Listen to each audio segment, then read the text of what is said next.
There is a huge mistake when you're counting carbs on keto because it's not all about carbs. Sometimes people think that it's all about just bringing your carbs down below 50 grams and you're good to go. Other people think you have to go really, really super high on the fat to be keto. But today I'm going to get into something really, really important that will make your keto plan work a lot better. So the question is, why do you reduce your carbs below 50 grams? Because carbs increase insulin. And it's really the insulin that blocks ketosis. So we're trying to generate ketones, right? And so the more the insulin goes up, the less we're going to be in ketosis. And if we can't be in ketosis, we're not doing the ketogenic diet.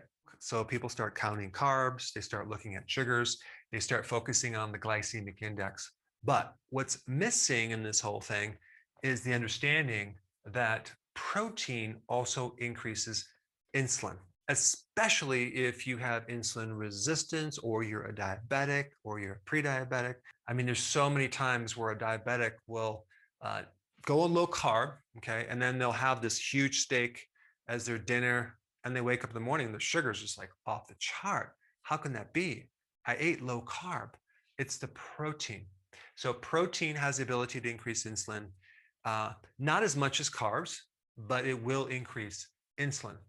All right, so now that you know that, there's only two foods that do not trigger insulin, okay? Fat and fiber. But also when you combine these two with other foods, you buffer the insulin, okay? You reduce the insulin. And I'm gonna explain that in a second, because no one just really eats, just protein or just fat or just carbohydrates. It's always a combination of things. So I'm gonna give you a really good principle to think with on this topic from my book, The Healthy Keto Plan, on page 154, that is called the insulin index, okay? The insulin index. That is the scale of foods that trigger insulin. And that goes beyond the glycemic index, which is all about just how much a carbohydrate will spike your blood sugar. This is talking about the non-carbohydrate things, okay? Not just sugar, not just other carbs, but even proteins and variations of fats in protein that could trigger insulin, because this is the most important thing we need to focus on when we're trying to achieve health, okay? And of course, you already know that sugar will trigger insulin and various carbs will increase insulin. And you probably also know that it's important to have normal blood sugar, right? I mean, you don't want it too low, you don't want it too high. And the more you go on low carb, the lower it will go. So before, that number would have been classified as hypoglycemia, low blood sugar, but now it's your new normal because you're not consuming carbs, you're running off of fat. So they consider like hypoglycemia being like below 70, right? I mean, when you do keto or intermittent fasting, 70 would be completely normal, okay? Even sometimes 65 or even 60 or even lower will be normal. You'll feel good. And so don't think you have hypoglycemia as a bad thing if your blood sugars are that low. Because if you're then misdiagnosed and they tell you just, oh, eat some sugar, now you actually start the whole cycle again where you're gonna create more problems. But it is important to have perfect blood sugars, okay? So anywhere between like 70 and 80, okay? That would be ideal. Because if that sugar is too high, as well as having the insulin too high, these are the symptoms. Tired, you get fat, your cognitive function gets less, your mood becomes a lot lower, you start developing metabolic syndrome and you get hungry all the time. And then if it's low, you get irritable, you can't sleep, shaky, craving, hungry. When your blood sugars are perfect, boy, you're going to feel your optimum. Okay, so that is one goal in addition to all the other benefits we're trying to achieve by going on keto or intermittent fasting. Now, this insulin index is very fascinating because the lower the number, the better, okay? The less insulin that's triggered. So like butter would be 2. Now, butter has a tiny bit of other things in it that probably brings it up to 2, or else it'll probably be 0. But butter is 2, so that's low. It's not going to create much of any type of spike with your insulin. Pecans are 5. Why? Because it has a good amount of fat. It's a fatty nut. Walnuts are 9. Why are walnuts higher? Because they're not as fatty as a pecan. Now let's take a look at egg yolk. It's a 15. Look at egg white. It's 55. Okay, why? Because egg white doesn't have any protein in it. If we combine an egg white with egg yolk, we'll get a whole egg, which comes out to right in the middle, 21.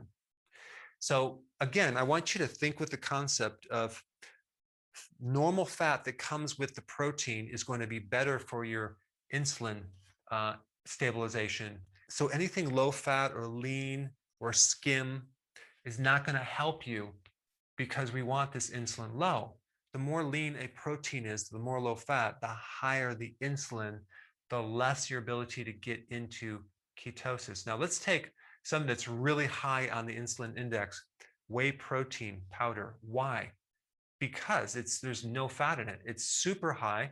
And a lot of people take it as a supplement with maltodextrin because they're trying to build muscles, because their whole idea is to actually increase insulin. Okay, that's what they want to do, to stimulate muscle growth, because insulin is an anabolic hormone. Okay. But my question is, when you do this, you're combining something that's very high on the insulin scale and something else that's very high on the insulin scale, as well as the glycemic index. In fact, maltodextrin is higher than glucose. It's probably the highest thing on the GI index. You're creating insulin resistance. That's the negative part of it. Okay, so you're going to end up maybe creating some muscles with a lot of insulin resistance. Now, some people genetically maybe might not create insulin resistance, but a lot of people will. If I consume this, I would feel like crap because it would start to aggravate my pre-existing insulin resistance problem. Now, let's just take, not that you would eat ice cream, low-fat ice cream versus regular ice cream. Okay, what's in low-fat ice cream? We have high carb, we have low fat. There's some protein in there. Okay, what's in regular ice cream? High fat and high carb and some protein in there. So what would be lower on the insulin index? Of course, the regular ice cream, because it has more fat, and fat buffers to some degree the insulin response. Now, of course, I'm not telling you to eat regular ice cream. I'm just showing you this so you can think with this. So if somehow you're out there and you are forced to eat ice cream, choose the regular ice cream, not the low-fat ice cream. All right, check out this right here.